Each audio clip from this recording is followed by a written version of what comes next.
हरे कृष्णा।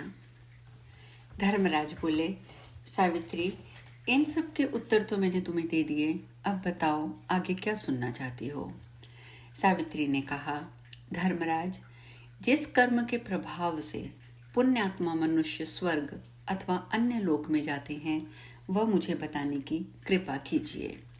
धर्मराज बोले, पतिव्रते, ब्राह्मण को अन्न देने वाला पुरुष इंद्रलोक में जाता है और दान किए हुए अन्न के जितने दाने होते हैं उतने वर्षों तक वह वहां निवास पाता है। अन्न दान से बढ़कर कोई दूसरा दान ना हुआ है ना होगा। इसमें ना कभी पात्र की परीक्षा की आवश्यकता होती है ना समय की। साध्वी, यदि ब्राह्मणों अथवा देवताओं को आसन दिया जाता है तो हजारों वर्ष तक अग्निदेव के लोक में रहने की सुविधा प्राप्त हो जाती है। जो पुरुष ब्राह्मण को दूध देने वाली गौ दान प्रदान करता है वह गौ के शरीर में जितने रोए होते हैं उतने वर्षों तक वैकुंठ लोक में प्रतिष्ठित रहता है। वह गोदान साधारण दिनों की अपेक्षा पर्व के समय 4 गुना, तीर्थ के समय 100 गुना और नारायण क्षेत्र में कोटि गुना फल देने वाला होता है। जो मानव भारतवर्ष में रहकर भक्ति पूर्वक ब्राह्मण को गौदान प्रदान करता है वह हजारों वर्ष तक चंद्रलोक में रहने का अधिकारी बन जाता है। दुग्धवती गौ ब्राह्मण को देने वाले पुरुष उसके रोम पर्यंत वर्षों तक विष्णु लोक में प्रतिष्ठित होता है। जो ब्राह्मण को वस्त्र सहित शालिग्राम शिला दान करता है वह चंद्रमा और सूर्य की स्थिति काल तक वैकुंठ में सम्मान पूर्वक रहता है।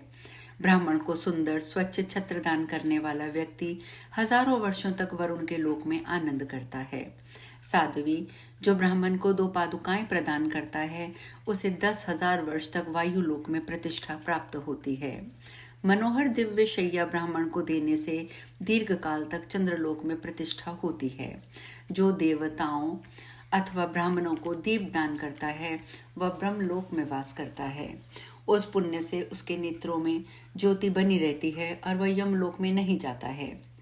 भारतवर्ष में जो मनुष्य ब्राह्मण को हाथी दान करता है वह इंद्र की आयु पर्यंत उनके आधे आसन पर विराजमान होता है। ब्राह्मण को घोड़ा दान करने वाला भारतवासी मनुष्य वरुण लोक में आनंद करता है। ब्राह्मण को उत्तम शिविका पालकी प्रदान करने वाला विष्णु लोक में जाता है। जो ब्राह्मण को पंखा तथा सफेद चंवर अर्पण करता है वह वायुलोक में सम्मान पाता है। जो भारतवर्ष में ब्राह्मण को धान का पर्वत देता है वह धान के दानों के बराबर वर्षों तक विष्णु लोक में प्रतिष्ठित रहता है। दाता और प्रतिग्रहिता दोनों ही वैकुंठ लोक में चले जाते हैं। जो भारतवर्ष में निरंतर भगवान श्री हरि के नाम का कीर्तन करता है उस चिरंजीवी मनुष्य को देखते ही मृत्यु भाग जाती है। भारतवर्ष में जो विद्वान मनुष्य पूर्णिमा को रात भर दौलोत्सव मनाने का प्रबंध करता है वह जीवंत मुक्त होता है। इस लोक में सुख भोग कर अंत में वह भगवान विष्णु के धाम को प्राप्त होता है।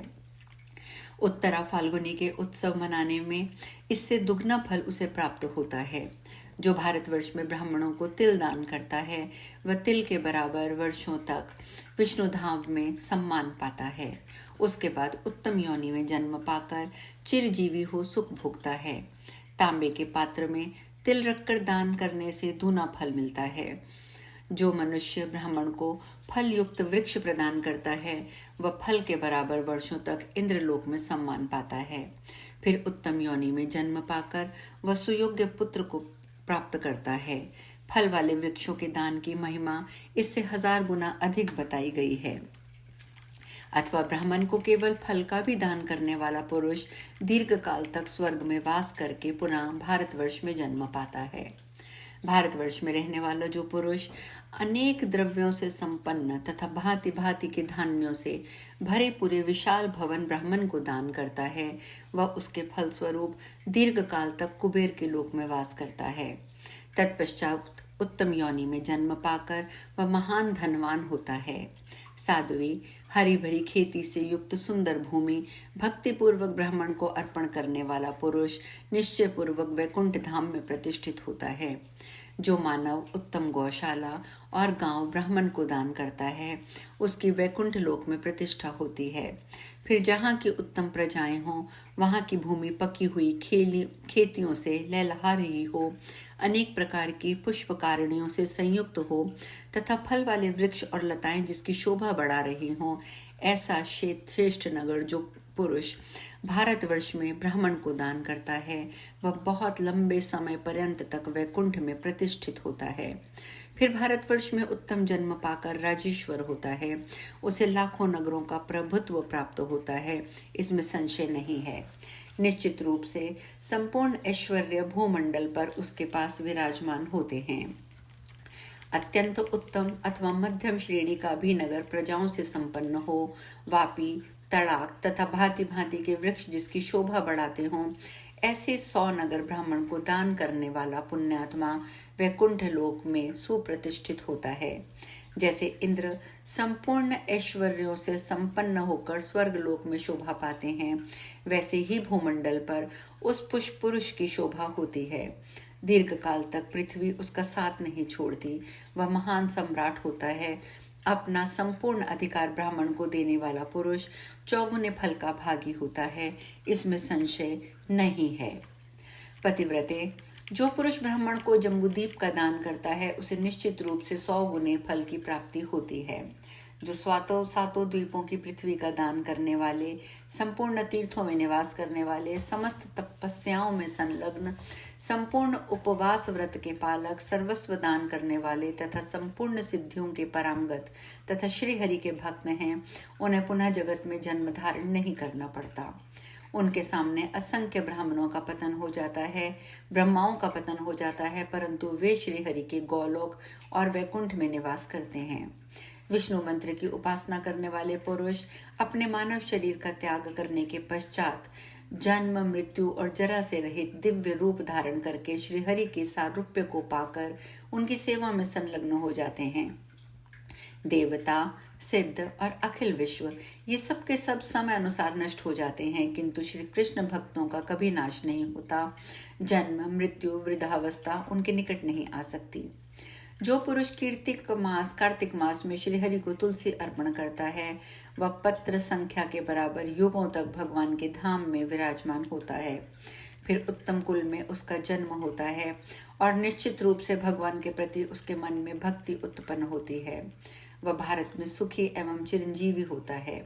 जो कीर्ति में श्रीहरि को घी का दीपक देता है, कार्तिक में श्रीहरि को घी का दीपक देता है और जितने पल दीपक जलता है उतने वर्षों तक हरिधाम के आधाम में वे आनंद भोगता है। फिर अपनी योनि में आकर विष्णु भक्ति पाता है। महाधनवान नेत्र की ज्योति से युक्त और दीप्तिमान होता है। जो पुरुष माघ में अरुणोदय के समय प्रयाग की गंगा में स्नान करता है, उसे दीर्घ काल तक भगवान श्री हरि के मंदिर में आनंद लाभ प्राप्त करने का सुअवसर मिलता है। फिर वह उत्तम योनि में आकर भगवान श्री हरि की भक्ति व मंत्र पाता है। भारत में जितेंद्र शिरोमणि होता है, पुनः यथा समय मानव शरीर को त्याग कर भगवत धाम में जाता है। वहां से पुनः पृथ्वी तल पर आने की स्थिति उसके सामने नहीं आती है। भगवान का सारूप्य पाकर वह उन्हीं की सेवा में लगा रहता है। गंगा में सर्वदा स्नान करने वाला पुरुष सूर्य की भांति भूमंडल पर पवित्र माना जाता है। उसे पद पद पर अश्वमेध यज्ञ का फल प्राप्त होता है, ये निश्चित है। उसकी चरण रज से पृथ्वी तत्काल पवित्र हो जाती है। वह वैकुंठ लोक में सुखपूर्वक निवास करता है। उस तेजस्वी पुरुष को जीवंत मुक्त कहना चाहिए। संपूर्ण तपस्वी उसका आदर करते हैं। जो पुरुष मीन और कर्क के मध्यवर्ती काल में भारतवर्ष में सुवासित जल का दान करता है, वह वैकुंठ में आनंद भोगता है। फिर उत्तम योनि में जन्म पाकर रूपवान, सुखी, शिव भक्त, तेजस्वी तथा वेद और वेदांग का पारगामी विद्वान होता है। वैशाख मास में ब्राह्मण को सत्तू दान करने वाला पुरुष सत्तू कर्ण के बराबर वर्षों तक विष्णु मंदिर में प्रतिष्ठित होता है। भारतवर्ष में रहने वाला जो प्राणी श्री कृष्ण जन्माष्टमी का व्रत करता है, वह 100 जन्मों के पापों से मुक्त हो जाता है, इसमें संशय नहीं है। वह दीर्घ काल तक वैकुंठ लोक में आनंद भोगता है।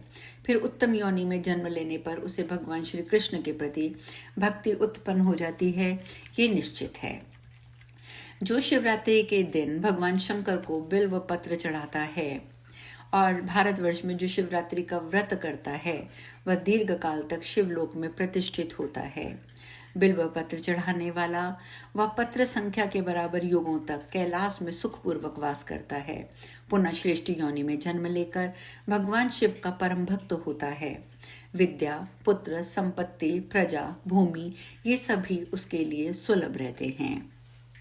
आज हम कथा में यही विश्राम लेंगे। यमराज आगे क्या बताते हैं ये चर्चा हम कल करेंगे। हरे कृष्णा।